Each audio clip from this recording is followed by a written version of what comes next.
Hello and welcome to another Writerly Witterings. Cheers.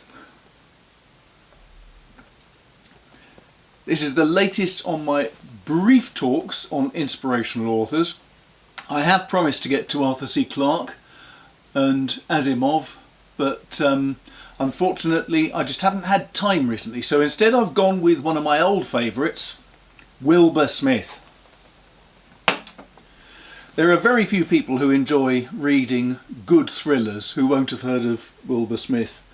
He tells such fascinating stories that sweep across the whole of African history. He's got brilliant series such as The Group, which was, I think,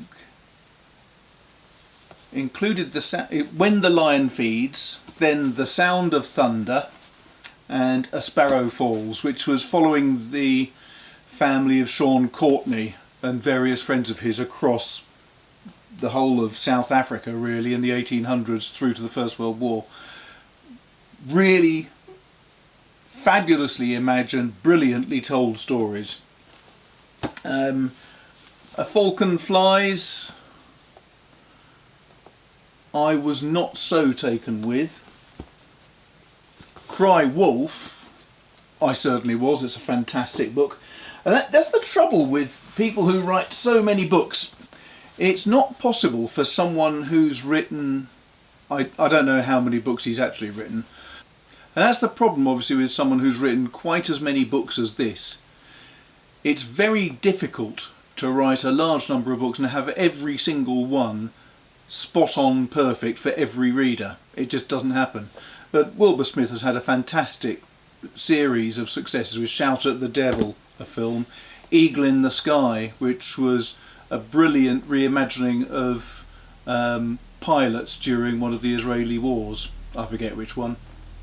He's basically just got a knack for inventing really good stories that tell a huge amount about human nature.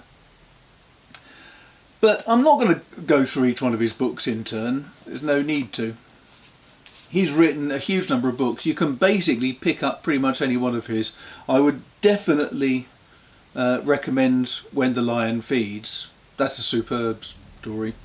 But the one that I would go with first of all is this one, The Mercenaries, which was originally, I think, called The Dark of the Sun in America. I'm not sure if it was the UK as well.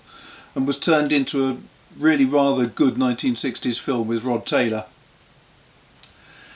This is very much the story of the Congo fighting. Now, you may not be aware of it. I wasn't before I read that book. But after the Second World War, when a lot of the old colonial powers were giving up their colonies, the Congo was one such. And there were popular leaders who were brought in, there were political murders, and eventually it led to civil war in the Congo. And the only way that the government at the time could afford to support themselves was by buying in mercenaries. And a lot of those mercenaries were white men. However, this book is telling the story from the point of view of one of those mercenaries who was a South African. And I can't recommend it highly enough. It brought to life that period. It brought to life the type of man who went out there, which was looking at all sorts. And I did actually know a man who went out to the Congo in the 60s to fight. And he didn't do it from any racist motivation or anything else. He was a very ordinary guy from London. And he went out because he thought he was fighting communism. And at the time, the terror for the West was communism. And a lot of people from America, from Britain, from elsewhere, did go to Africa to fight just to stop the communists taking over another country. We can disagree with their motivations, we can disagree with their ideals now, but it would be foolish to argue that they were all racists or white supremacists in some way or another. A lot of them weren't. They were just idealists fighting on one side, in the same way as you had people fighting in different wars throughout history. This book brings to life the life of the mercenary, the dangers of the life of a mercenary, and also the potential horrors of the life of a mercenary. There's only one other book that does it quite as well as this, and that was The History of the 10,000 by Xenophon, a Greek writer who wrote of 10,000 Greeks who crossed into Persia to fight a series of battles, and exactly the same things happened as happened in the Congo, which was that you had leaders who were deposed because other people saw the potential for rapid promotion. You saw leaders who were murdered by the people who hired them. You saw leaders who were unreliable and betrayed the cause they were fighting for. All of the different problems. It's in here. It's also in the Anabasis by Xenophon, which is the story of the 10,000, which I highly recommend. Xenophon with an X. X-E-N. I'll put it down there. You can. So, Wilbur Smith, very, very good writer. Why is he inspirational? Well, I think anyone who can keep up with the sort of number of books that he's written in his lifetime, I think someone who can write so understandingly about life in his country, and South Africa was obviously a very tense place for many, many years. I think it still is now, but he wrote about all the races with intense feeling and understanding, I think.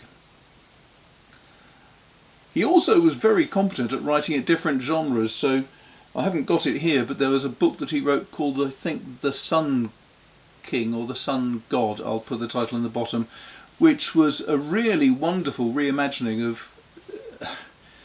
It was more a case of trying to explain to readers that actually what you're seeing in South Africa now is nothing new, and he took the idea of going back 2,000 years to a previous civilization in Africa and telling this a similar story, but from the point of view of someone in those days. It was a brilliant, ingenious book. I can recommend that one too. It's a very good writer. He understands character superbly well. He can depict men and women very well. He can depict different races very well. And he made a huge success out of writing. What could be more inspirational than that? And having said that, today is Easter Sunday, and so now I'm going to go out and have some fun. I'm going to walk the dogs and then I'm going to do some gardening. What a joyful time. If you enjoyed that, subscribe, hit the bell button so you're warned, do all the other good things, share and like and so on, and add your own comments if you've got anything you want to say, and I look forward to speaking to you soon. Thanks very much for watching. Take care.